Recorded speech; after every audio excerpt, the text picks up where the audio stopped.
Kalau udah malam, apalagi di daerah padang pasir, dulu kan nggak ada perkotaan, sehingga ngelihat langit itu kayak kita sekarang ke tengah hutan ngelihat langit dengan bintang yang sangat banyak, bahkan terlihat lebih jelas daripada di perkotaan. Dalam kondisi ngelihat langit yang begitu indah, Nabi mengatakan inna fi khalqis samawati wal ard wa ikhtilafil laili wan nahar la ayatin liulil albab. Nambah iman beliau, menjadi lebih lembut hatinya. Dan siapa ulul albab? Orang cerdas tadi yang bisa memadukan akal dengan hati.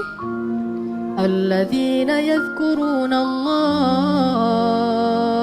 Selalu ingat Allah.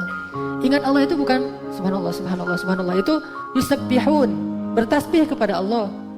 Bukan alhamdulillah, alhamdulillah. Itu bertahmid kepada Allah. Allahu Akbar itu bertakbir kepada Allah. Yang dimaksud dengan yadhkurun Allah, yadhkurun mengingat Allah dalam diam, beribadah dalam diam, bukan hanya bertalafuz dengan zikir-zikir, tasbih, tahmid, takbir, tahlil dan seterusnya. Jadi alladzina yadhkurun Allah itu adalah orang yang selalu ingat Allah dalam setiap aktivitasnya, dalam diamnya, dalam renungannya, dalam tafakurnya. Alladzina yadhkurun Allah, selalu ingat Allah. Ada apa aja dia ingat Allah, ngelihat apa aja ingat Allah Subhanahu wa taala. Ini orang yang yadhkurun Allah. Qiyaman, dalam keadaan beraktivitas, wa qu'udan, dalam keadaan istirahat, wa ala junubihim, bahkan dalam keadaan berbaring ketika dia tidak berdaya, wa yatafakkarun, terus mentafakuri, terus bertafakur. Dan banyak sekali orang yang bisa bertafakur dalam kondisi-kondisi yang macam-macam. Apapun kondisinya dia tafakur, dan dengan tafakur itu dia tazakur, selalu ingat Allah Subhanahu wa taala. Dia selalu zikir kepada Allah Subhanahu wa taala di dalam hati dan pikirannya, bukan dalam lisannya. Wa yatafakkaruna fi khalqis samawati wal ard. Baru setelah dia zikir dan fikir, kemudian dia bertalafuz, dia mengucapkan kalimat-kalimat pujian kepada Allah, salah satunya mengucapkan subhanallah. Jadi keliru jika ada broadcast yang mengatakan kita, oh subhanallah ini begini, masya Allah begitu dan seterusnya. Ini takalluf, orang yang kurang kerjaan. Dan banyak sekali broadcast di sosial media dari orang-orang yang suka takalluf soal tulisan insya Allah ditakallufin, takalluf soal assalamualaikum jadi ASS ditakallufin, takalluf soal insya Allah masya Allah subhanallah dan seterusnya ditakallufin. Apa takalluf? Membesar-besarkan sesuatu yang sebetulnya bukan masalah. Itu namanya takalluf, mengambil beban yang sesuatu sebetulnya hal sepele, hal ringan, tidak usah dipermasalahkan.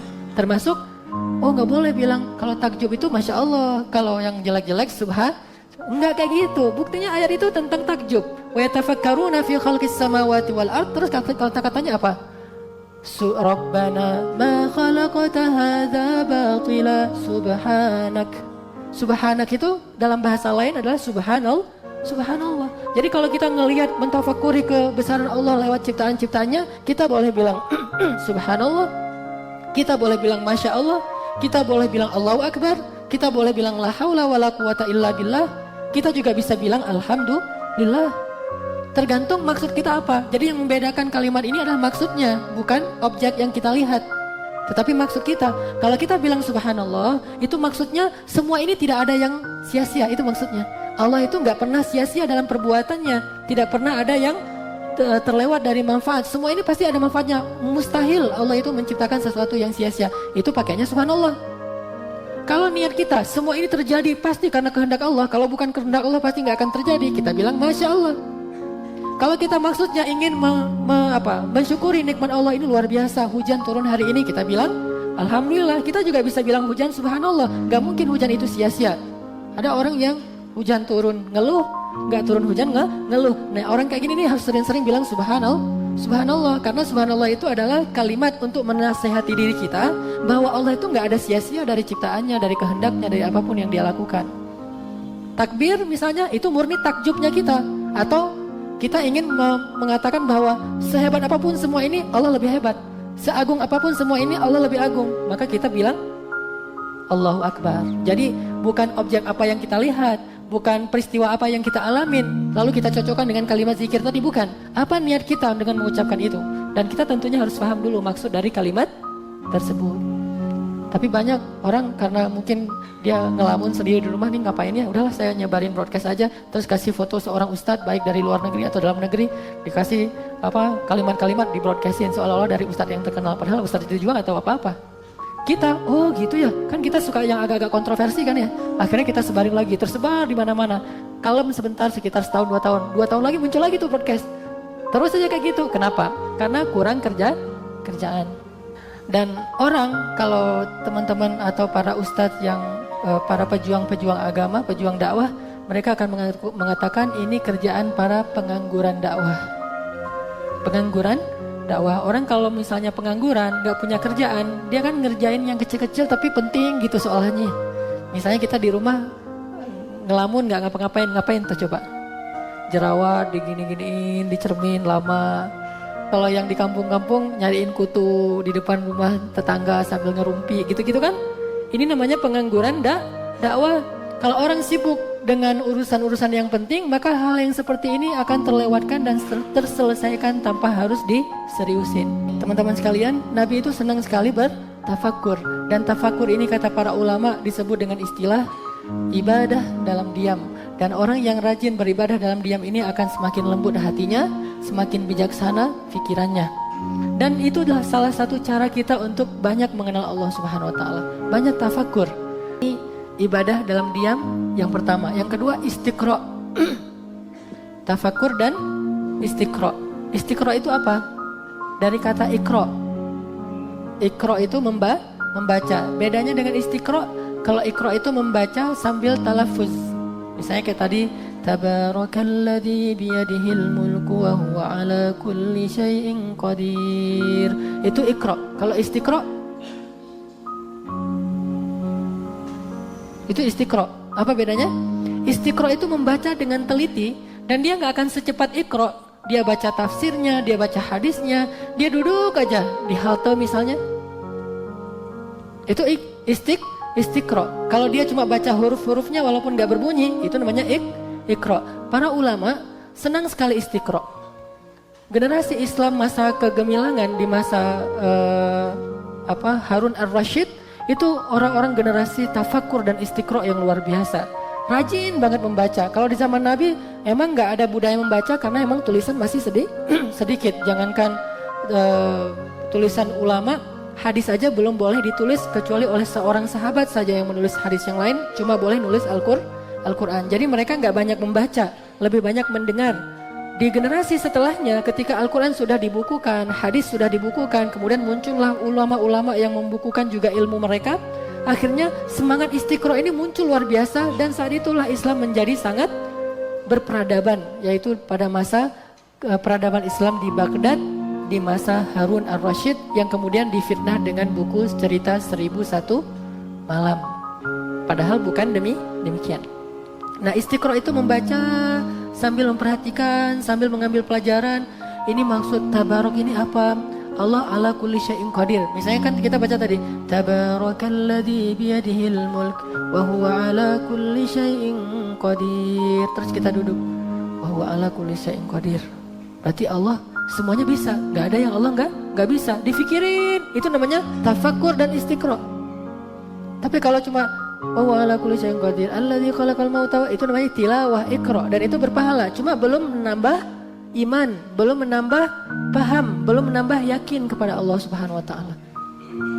Itulah sebabnya kenapa Nabi ketika disuruh baca oleh Jibril, Iqra ma ana biqari, Iqra ma ana biqari, sampai terakhir Iqra bismi rabbikal ladzi khalaq, Nabi langsung faham di dalam hatinya karena Jibril ingin memahamkan Nabi betul-betul, jangan buru-buru. Dan di dalam surat Al-Qiyamah Allah mengatakan, la tuharrik bihi lisanaka lita'jala bih. Jangan gerakkan lisanmu untuk buru-buru baca Al-Quran. Sama baik di dalam sholat ataupun di luar sholat. Dan yang paling hebat itu bukan yang paling cepat sholatnya. Kan aja yang udah bagus pemahamannya, akalnya sempurna, orangnya dapat wahyu langsung dari Jibril. Kata Allah apa? La tuharrik bihi lisanak lita'jala bih. Jangan gerakkan lisanmu untuk buru-buru membaca Al-Quran. Kenapa? Karena kalau kamu buru-buru, kamu gak bakalan ngerti. Sekelas Nabi aja kalau buru-buru gak bakalan ngerti, apalagi sekelas kita. Gak buru-buru aja gak ngerti, apalagi buru-buru. Udah baca berkali-kali, ngerti nggak? Enggak. Nah, gimana kalau bacanya secepat kilat gitu? Makanya Muslim itu harus belajar membiasakan diri istiqra, tafakur, istiqra, tafakur, istiqra. Dan para sahabat dulu, tafakur dan istiqra mereka itu selain dengar ta'lim, mereka mentafakuri tentang kebesaran Allah Subhanahu wa Ta'ala.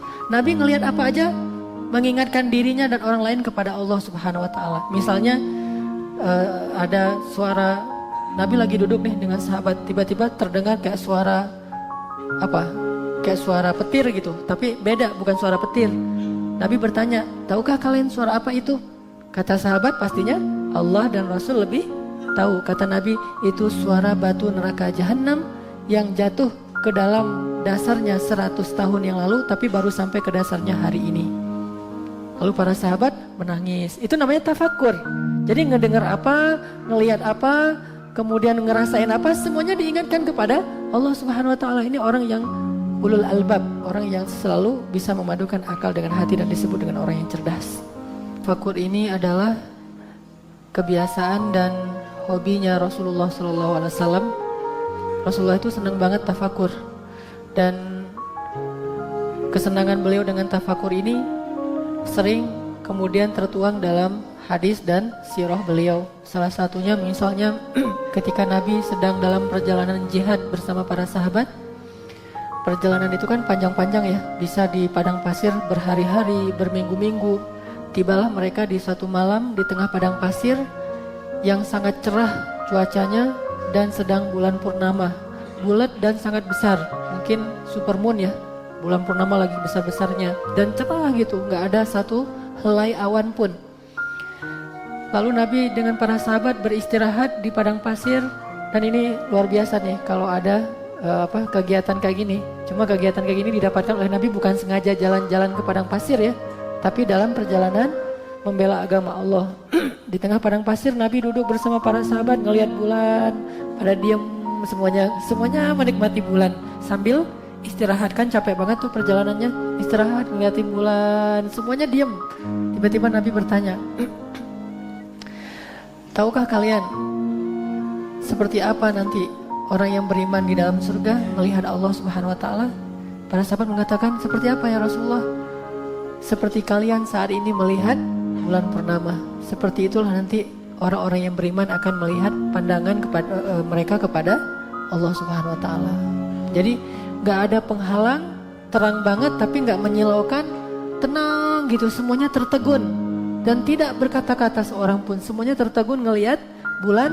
Maka nanti seperti itulah kondisi ketika semua penduduk surga yang jumlahnya miliaran itu, ada malaikat, ada manusia, ada jin, semuanya nanti ada waktu ketika Allah bertanya kepada mereka, wahai ibadi, wahai hambaku, bagaimana keadaan kalian? Kata mereka, baik ya Allah, kami semuanya mendapatkan nikmat surga.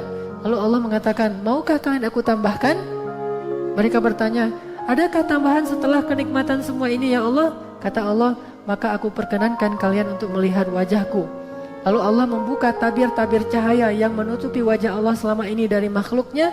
Lalu seketika itu surga menjadi hening. Angin pun berhenti berhembus, semuanya menjadi hening karena tertegun dan terkesima melihat wajah Allah Subhanahu wa Ta'ala. Begitu Nabi berkisah ketika sedang dalam perjalanan dan melihat bulan. Ini namanya tafakur.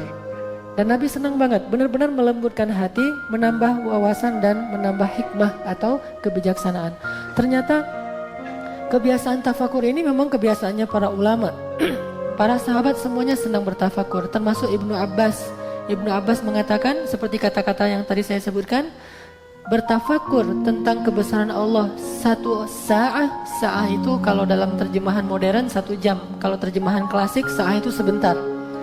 Tafakuran tafakkuru sa'atan, bertafakur dalam waktu sebentar, khairun min qiyamil lail bila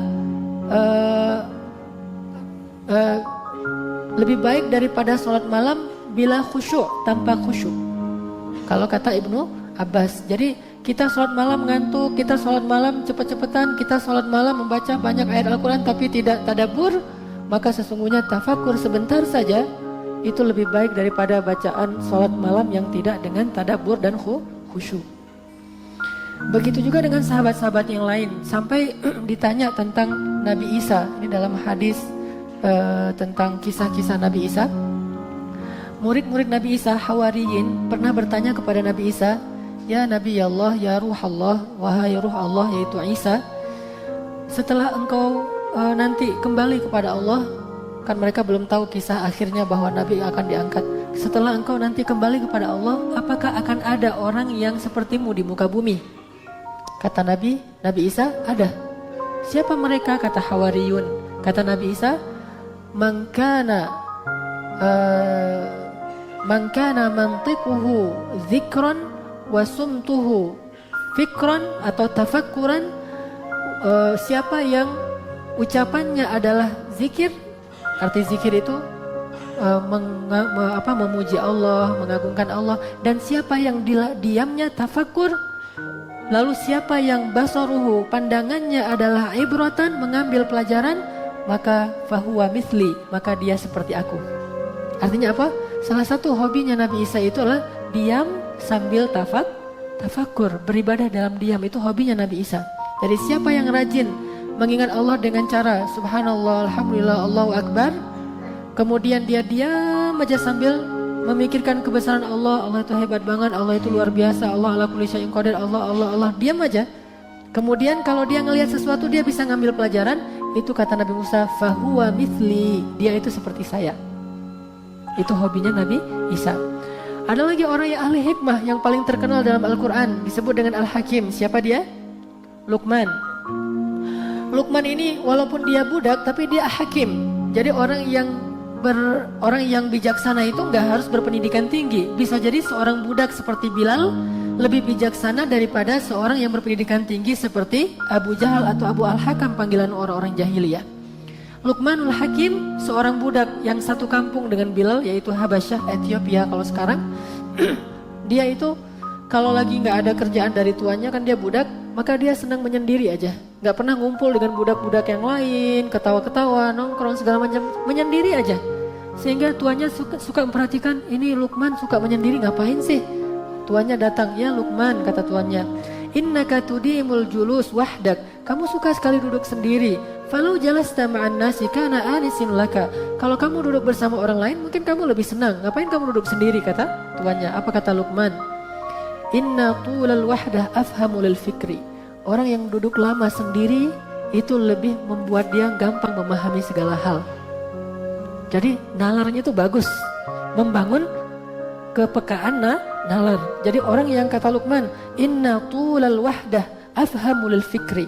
Orang yang sering duduk sendiri lama bertafakur itu afhamu lil fikri, nalarnya tuh jalan, mudah memahami segala hal, dia bijaksana. Wa tulal fikri dalilun ala tariqil jannah. Dan banyak berfikir itu, maksud berfikir di sini adalah memikirkan kebesaran Allah, dalilun, petunjuk atau jalan menuju ke jalan-jalan surga. Sehingga para ulama mengatakan ternyata itulah rahasia hikmahnya Luqmanul Hakim. Dia selalu tafakur. Sehingga Luqman itu kalau kita baca di dalam ayat dan hadis, semua ilmu yang dia sampaikan ke anaknya itu bukan hasil belajar, tapi hasil tafakur. Beda ilmu hasil belajar dengan hasil tafakur. Ilmu hasil belajar disebut alim atau alim, sedangkan ilmu hasil tafakur disebut hakim. Jadilah orang yang alim dan hakim, banyak ilmu dan bijaksana. Sehingga dipadukanlah antara alim dengan cara istiqra, hakim dengan cara tafakur. Kalau kita baca hadis-hadis tentang Luqman tuh banyak banget tafakurnya. Misalnya Luqman lagi jalan ketemu ngelihat orang-orang lagi pada berdagang. Lalu Luqman bilang ke anaknya, "Ya bunayya, wahai anakku, tahukah kamu perdagangan yang gak mungkin rugi?" Anaknya bertanya, "Apa itu wahai ayah?" "Perdagangan mereka semua ini bisa untung bisa rugi, tapi ada perdagangan yang gak mungkin rugi," kata Luqman kepada anaknya. "Perdagangan seperti apa?" "Berdaganglah dengan Allah." Ini tafakur, ngelihat apa aja muncul hikmah. Sehingga Luqman pernah menasihati anaknya, "Wahai anakku, ilzam itu artinya rapetin ulama dan ahli hikmah. Dari mereka kamu akan melembutkan hati dan belajar mengenal Allah. Rapatlah dengan ulama dan ahli hikmah. Ulama itu yang banyak ilmu, ahli hikmah itu yang banyak tafakuran. Dan kadang-kadang ketemu di satu orang ilmu dan hikmah sekaligus seperti para anbiya, seperti para anbiya Nuh, Dawud, Sulaiman, Rasulullah Muhammad, Isa, Musa dan yang lain-lainnya. Terus Luqman jalan lagi, ngelihat ayam jantan, tafakur lagi. Terus kata Luqman kepada anaknya, ya bunayya, wahai anakku, jangan pernah mau kalah dengan ayam jantan ini. Kata anaknya, gimana maksudnya bisa kalah dari ayam jantan? Kata Luqman, dia telah bangun sebelum malaikat turun, menunggu datangnya malaikat, lalu dia berkokok ketika datangnya malaikat, sementara engkau masih terlelap. Jangan mau kalah dengan ayam jantan. Tafakur lagi tuh. Jalan lagi terus ketemu dengan biji-bijian yang jatuh dari pepohonan. Kemudian Luqman berkata, dan ini direkam di Al-Quran, ya bunayya, wahai anakku, ada apa wahai ayah? Coba kamu ambil biji itu. Diambil biji ini. Kalau seandainya kita sembunyikan di langit ketujuh, atau kita sembunyikan di dalam bongkahan gunung batu, atau kita sembunyikan di dalam perut bumi, sesungguhnya Allah maha tahu di mana kita menyembunyikannya. Karena Allah latifun khabir. Dia memahamkan anaknya tentang akidah lewat tafakur. Allah maha tahu segala sesuatu yang kita sembunyikan. Jalan lagi. Lalu ketemu dengan orang yang lagi ngumpul-ngumpul nongkrong. Kata Luqman, wahai anakku, tahukah siapa yang paling baik untuk kita jadikan teman berkumpul? Kata anaknya, siapa wahai ayah? Yang tadi, ulama dan ahli hikmah. Janganlah engkau meninggalkan majelis mereka sebelum mereka berdiri. Janganlah engkau berdiri sebelum mereka berdiri gitu. Ini luar biasa. Makanya disebut Luqman wa atainahul hukmah. Kami berikan dia walaqad ataina Luqmanal hikmah. Kami berikan dia hikmah. Begitu jadikan alam ini sebagai kitab tebal untuk mengenal Allah Subhanahu wa taala, lalu kita bisa menjadi orang yang lebih bijaksana insyaallah. Itu tentang pentingnya beribadah dalam diam-diam beribadah, yaitu tafakur dan istiqra.